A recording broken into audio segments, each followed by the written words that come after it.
بسم اللہ الرحمن الرحیم. سامعین مکرم، اور آج ہم جس موضوع پر بات کر رہے ہیں، آج کا جو ہمارا ٹاپک ہے، آج کا جو ہمارا عنوان ہے، وہ صدقے کے متعلق ہے کہ صدقہ کسے دینا چاہیے، کیسے دینا چاہیے. آج یہ چیزیں ہم آپ سے ڈسکس کرنے جا رہے ہیں کیونکہ یہ ماہ مقدس رمضان المبارک کا مہینہ چل رہا ہے، دوسرا عشرہ اپنے اختتام کی طرف جا رہا ہے. تو آگے ایک عشرہ رہتا ہے، تو ہم رمضان المبارک میں جب خرچ کرتے ہیں تو اس کو خرچ کیسے کرنا چاہیے، کیسے لوگوں پہ خرچ کرنا چاہیے، کسے دینا چاہیے، یہ ساری چیزیں آج ہم آپ کو آگاہ کرنے جا رہے ہیں، بتانے جا رہے ہیں.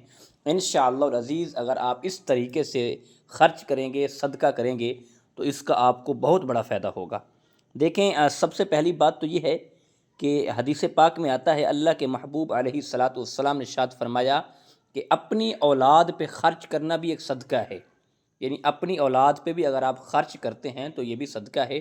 لیکن یہ رمضان المبارک میں جتنا آپ خرچ کریں گے غرباء پر، یتیموں پر، مسکینوں پر، اور جو آپ کے ہمسائے ہیں، جو بیوہ خواتین ہیں، یتیم بچیاں ہیں، اگر ان پہ آپ خرچ کریں گے تو یقیناً اللہ کی ذات راضی ہو جائے گی. کیونکہ اللہ کے بندوں پہ جب تم خرچ کرتے ہو تو اللہ رب العزت راضی ہو جاتا ہے، اللہ رزق میں اضافہ کر دیتا ہے. یہ ان یتیموں کی، مسکینوں کی جب دعا کے لیے وہ ہاتھ اٹھاتے ہیں، دعا مانگتے ہیں، تو اللہ پاک آپ کے رزق میں، کاروبار میں برکتیں عطا فرماتا ہے. پتہ نہیں ہے کہ اللہ ہمیں کس کے صدقے رزق دے رہا ہے، کس کی دعا کے صدقے اللہ نے ہمیں اتنا کچھ دیا ہے. تو یقیناً پھر خرچ کریں تو اس صورت میں کریں کہ اللہ رب العزت بھی راضی ہو جائے اور اس کا مصطفیٰ کا کریم آقا علیہ الصلاۃ والسلام بھی راضی ہو جائیں. اور لیکن صدقہ کرنے کا اس میں خاص خیال یہ رکھیں کہ جو پیشہ ور لوگ ہیں، یعنی جو بھکاری ہیں، پیشہ ور لوگ ہیں، ہم ان کو دے دیتے ہیں، بھی ان کو دے دیں، بس کہاں وہ تلاش کرتے رہیں. لیکن ان کو دینے سے بہتر یہ ہے، افضل یہ ہے، آپ ایسے لوگوں کو تلاش کریں جو سفید پوش لوگ ہیں.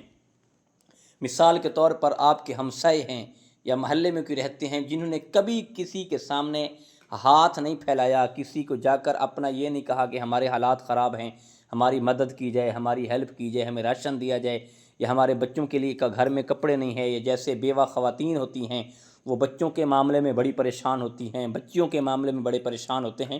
اگر ایسے لوگوں پہ آپ خرچ کریں گے، ایسے لوگوں پہ آپ خرچ کریں گے تو رب کعبہ کی قسم اٹھا کے کہتا ہوں کہ آپ کا دیا صدقہ رب کی بارگاہ میں قبول ہو جائے گا. لیکن ایسے لوگوں کا انتخاب کریں، ایسے لوگوں کا چناؤ کریں تاکہ جن کو دینے کی برکت سے، جن کو دینے کی وجہ سے اللہ آپ کے بھی رزق میں برکتیں عطا فرمائے، اللہ آپ کے رزق میں وسعت عطا فرمائے. یہ جو پیشہ ور لوگ ہوتے ہیں ان کے تو بہت بڑے مسائل ہوتے ہیں، بہت بڑے معاملات ہوتے ہیں، انہوں نے تو ایک کاروبار بنایا ہوا ہے. لیکن آپ خدارہ ایسے لوگوں کا انتخاب کریں، ایسے لوگوں کا انتخاب کریں جو مستحق ہیں، جن کا حق ہے لینے کا. اور ان پیشہ ور لوگوں کی وجہ سے جن کا حق ہے وہ بیچارے محروم رہ جاتے ہیں، ان کے مالی حالات ٹھیک نہیں ہوتے، ان کے گھر کے معاملات ٹھیک نہیں ہوتے، وہ بڑے پریشانی کے عالم میں گزارتے ہیں. لیکن ایسے معاملات میں آ کر پھر ایسے لوگ اپنے بچوں کی جانیں لے لیتے ہیں، خودکشی کر لیتے ہیں. تو یہ سارے معاملات جو ہیں، اگر اللہ نے آپ کو رزق دیا ہے، اللہ نے آپ کو اتنی جائیداد دی ہے، تو آپ اللہ کے بندوں پہ خرچ کریں، ایسے لوگوں پہ خرچ کریں جن کے اوپر خرچ کرنے سے خدا بھی راضی ہو جائے اور اس کا مصطفیٰ بھی راضی ہو جائے، اور اللہ آپ کے رزق میں بھی اضافہ عطا کر دے، رزق میں بھی برکت عطا کر دے. اور اللہ پاک ہمیں رمضان میں خرچ کرنے کی، رمضان میں صدقہ کرنے کی، اور رمضان میں غرباء پر خرچ کرنے کی، یتیموں پر خرچ کرنے کی توفیق عطا فرمائے. اللہ ہمیں حلال رزق عطا فرمائے، اللہ حرام کے لقمے سے بچائے، اللہ ہماری اولادوں میں، گھروں میں برکتیں عطا فرمائے. وما توفیقی الا باللہ العلی العظیم.